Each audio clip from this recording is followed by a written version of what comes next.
The ViVO Y300 Pro was just announced in China, adding to the company's mid-range portfolio.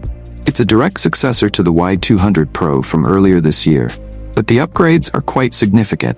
Despite the short time passed, the new Y300 Pro runs on a Snapdragon 6 Gen 1 chipset, paired with 8GB 128GB of memory by default, and configurations go up to 12GB 512GB.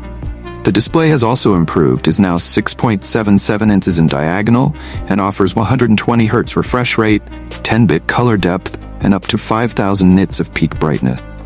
That refers to a small patch on the screen, probably during HDR content playback. The main camera has been swapped out for a nicer 50MP f1.8, 1.95's unit, but the 2MP depth sensor remains. The selfie shooter has also been upgraded from 16MP to 32MP with f2.0 aperture.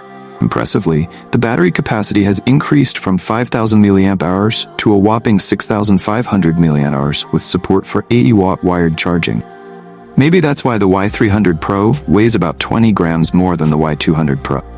Oh, and the ingress protection is now IP65, better than the IP54 on the Y200 Pro.